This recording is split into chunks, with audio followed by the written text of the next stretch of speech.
Nahmaduhu wa nasalli ala Rasul Kareem amma ba'du. Assalamu alaikum wa rahmatullahi wa barakatuh. Every time, you just like to hear that same gag repeatedly. You just love the joke. Okay, the Londoners, man, why are we so tired? Shall we say that the salam got done? I heard your reply. Shall we give another go?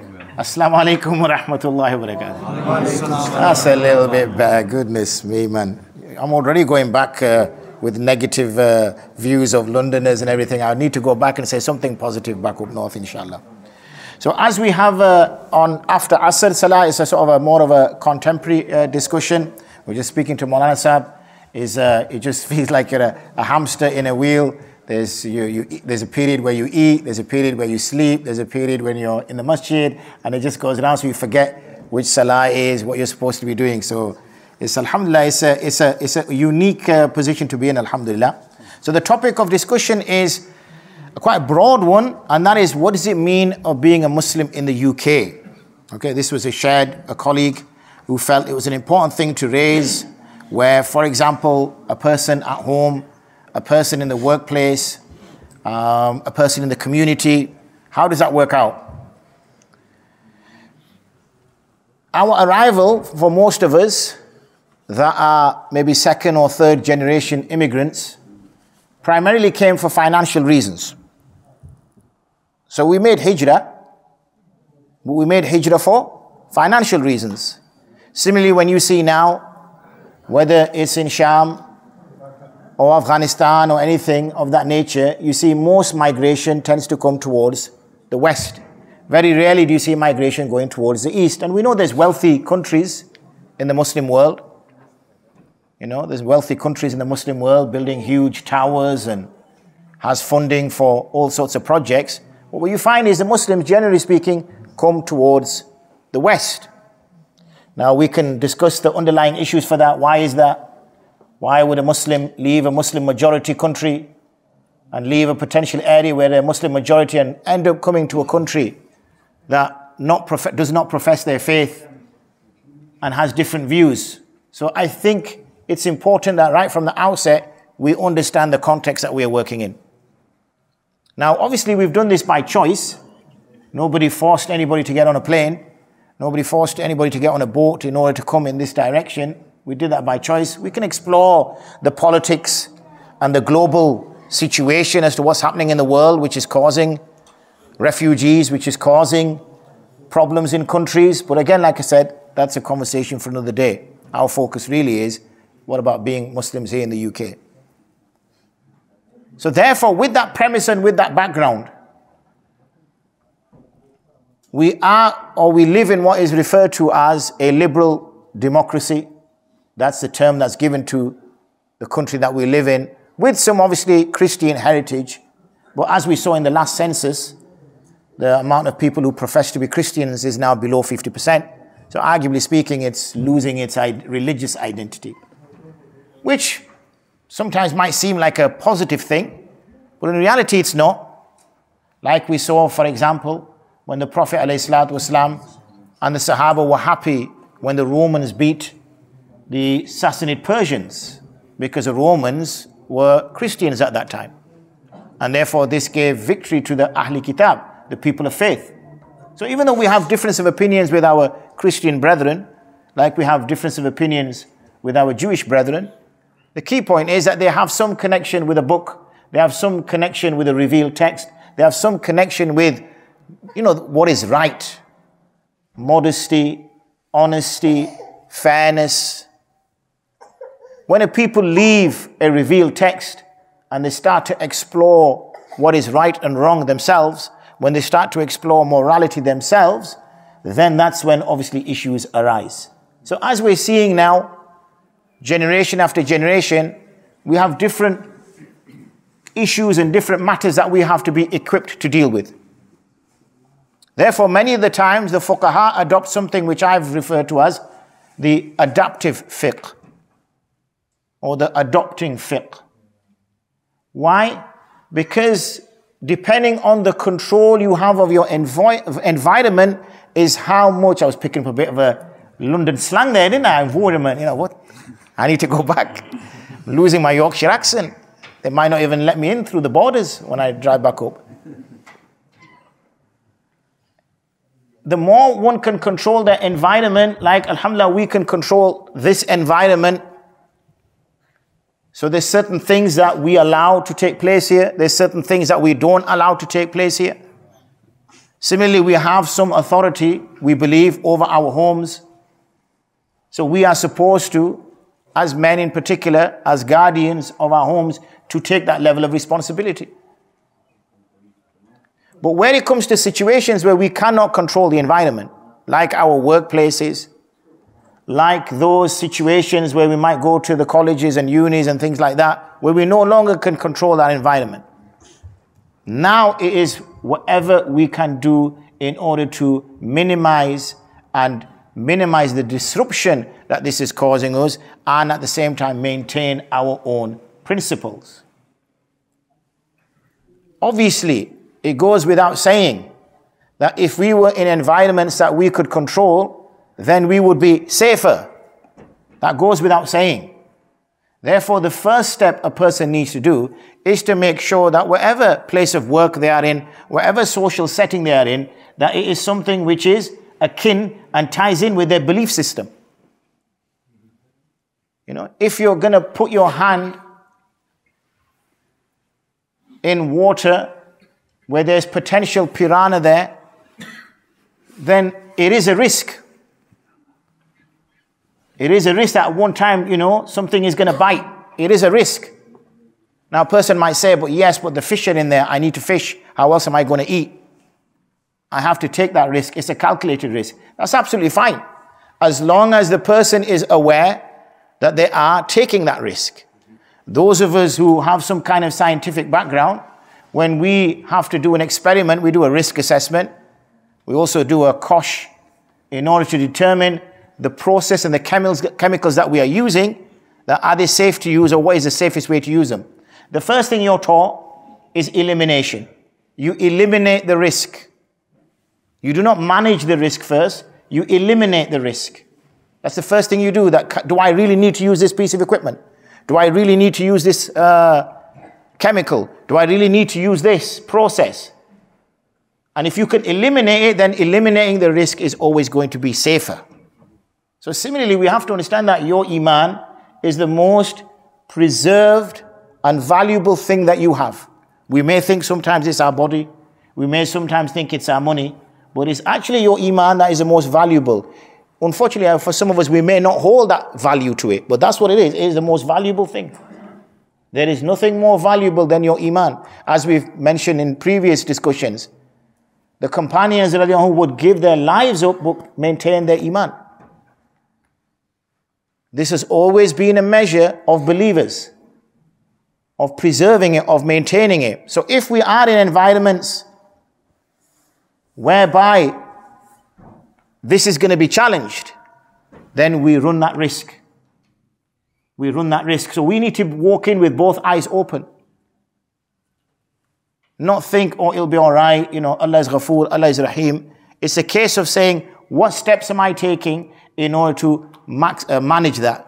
Similarly, if it's environments our children go into, and we know that this is what they're being exposed to, this is the types of things that they're reading, what are you doing to manage that risk?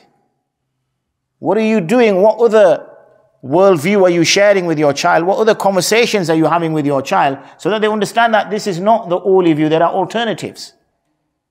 And one which I profess to, or my family profess to as Muslims, that this is the alternative. I need to be aware of it, I need to understand it.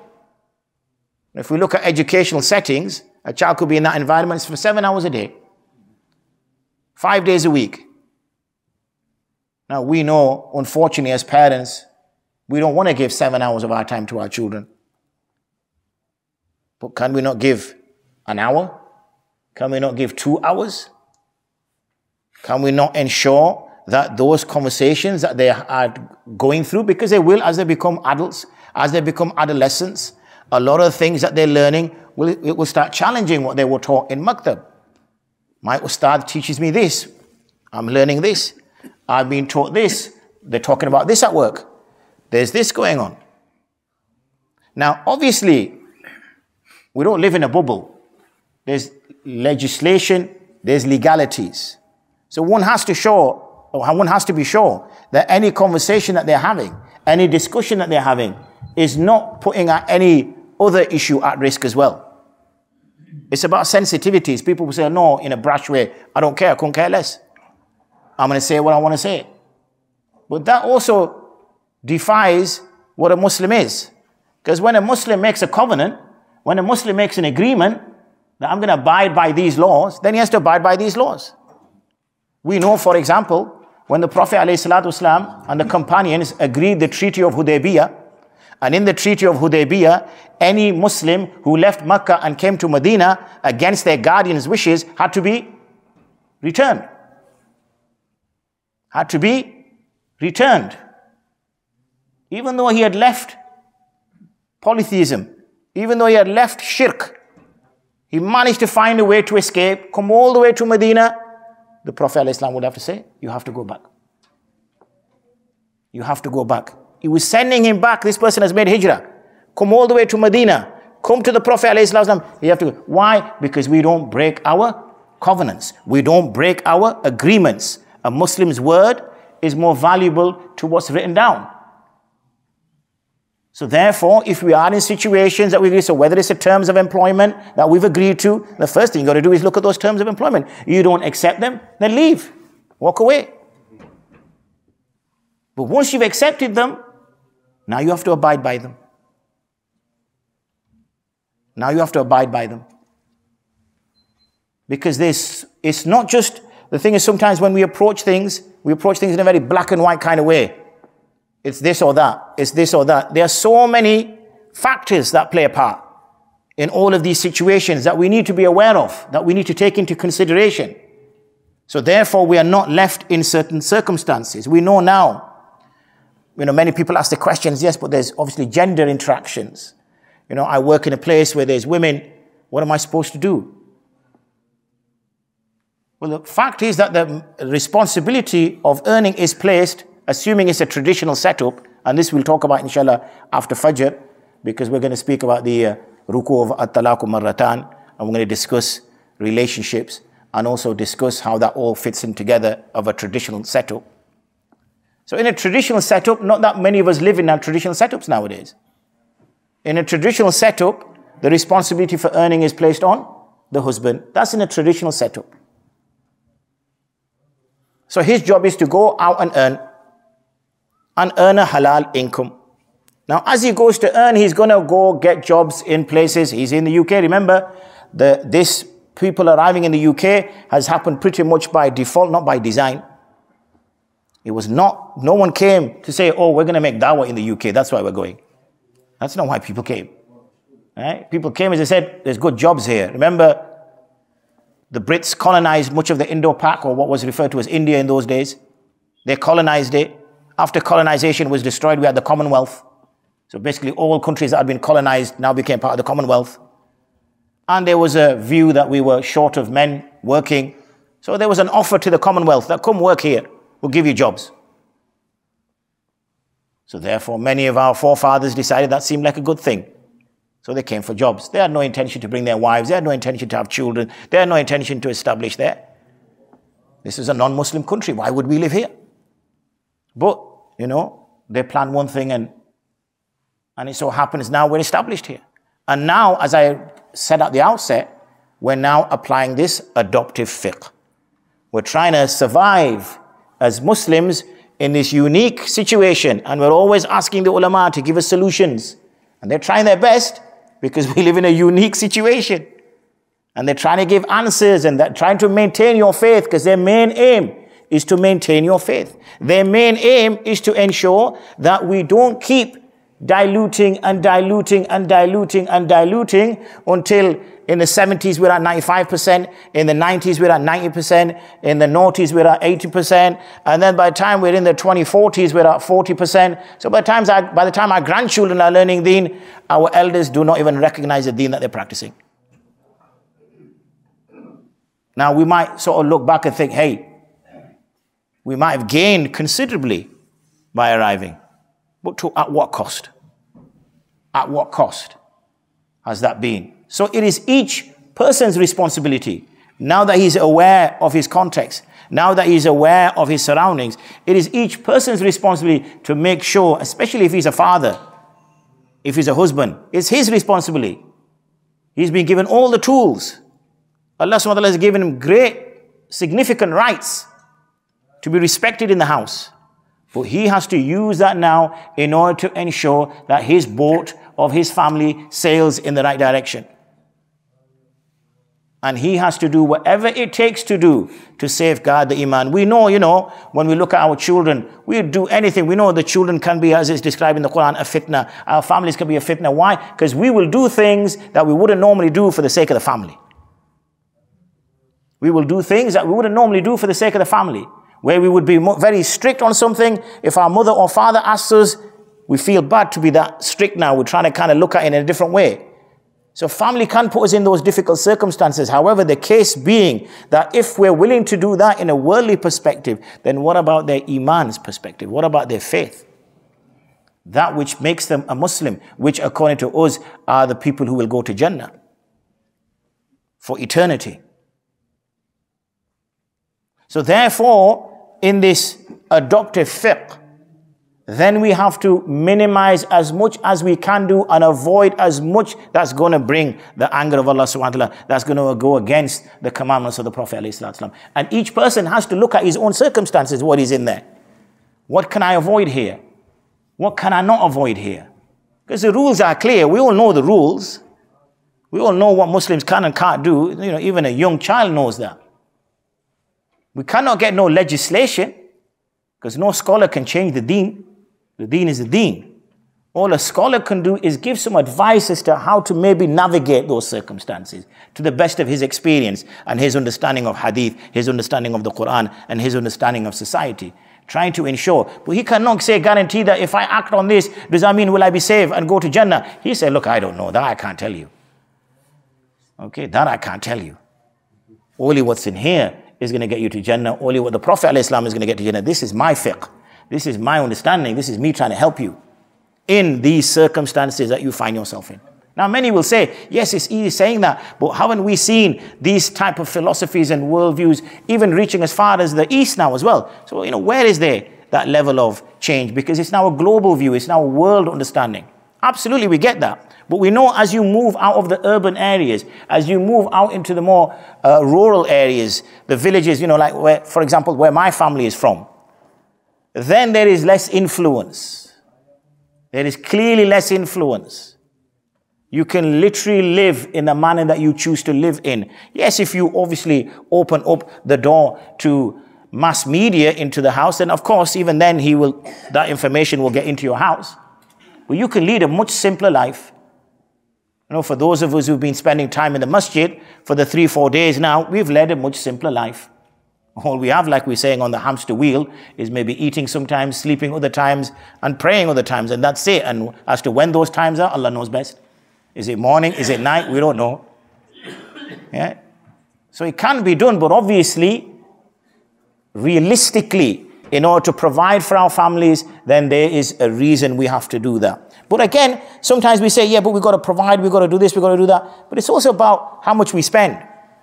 Again, going back to our earlier generations, they arrived, couldn't speak a word of English. I know my parents arrived with one suitcase. Couldn't speak a word of English, didn't have a house, didn't have anything. They landed at my mum's brother's house in Sheffield. And as time went on, they get a house, even sort something out in Pakistan, go for Hajj, go for all these things. Lived within their means. Lived within their means. We work long hours. Our wages would be 3 times, 4 times as much as what our fathers would earn. Because they had manual jobs. And yet we're still saying, oh, it's not enough. It's not enough. Yes, but live within your means, brother. Look at the lifestyle you're living. You're living like a king. Yeah? You're living like a king, and then you're saying there's not enough. There's never going to be enough. It's a bottomless pit. You're just going to work and work and work and work and work, and you're going to lose, whatever iman is, and then you're going to reach to 60, 70 years old. Then you're going to look back, and then it's too late. Oh, look at my children now. My children don't respect me. They don't know anything about Islam. They know nothing about deen. She's now more interested in doing this. He's now interested in doing that. Yeah, but are you happy now, brother? Sat in your big house with your big car and your fancy. Are you happy now? Is this what you wanted? Well, you've got that. So it's about priorities. It's about making sure that we prioritize those things. But again, I will repeat, it's always going to be adoptive fiqh. It's always going to be, sometimes I also use the word fiqh gymnastics, meaning like we have to bend in all sorts of direction in order to keep people within those broad boundaries of the Sharia. We'll go right to the edge. We'll go right to the edge, however far it can be stretched. But in reality, everyone knows what's in the book. Everyone knows what's in the hadith. They know what they have to apply by. They know what they do on a day-to-day basis. They know their interactions. They know who they're talking to. They know who they're exposing their children to. They know who they're exposing themselves to, what ideas they're exposing to. And we know, for example, the amount of money that goes into marketing, the amount of money that goes into advertisements. Those of you who are in the marketing world will know that there's big, big budgets that go into it. You know, we know McDonald's, for example, a very famous brand. I'm sure you've heard of it. It's a very famous brand. It's everywhere, isn't it? Yet they still spend millions on advertising. Millions on advertising. Why? Why would you do that? Because they know it works. It influences people. It changes the way people think. So when we're out being exposed to any type of material, then we are being affected even if we do not realize that we are. It is changing the way we think. It is we're dropping our guard. We're becoming a little bit more desensitized to something. And slowly, slowly, after time, more desensitized, until it becomes the norm. Until it becomes the norm. We know, for example, that the Sahaba, radiallahu anhu, certain Sahaba, when they would see the Tabi'een, and they would do something, they would say, you look at this act as though it's a small thing. We would consider this from the mubiqat, as in deadly sin. This was a generational change, living in the same country, under the same rulership. Imagine if a companion of the Prophet ﷺ came amongst us, would he recognize us that these people are also of the faith of the Prophet ﷺ? So that's the key thing.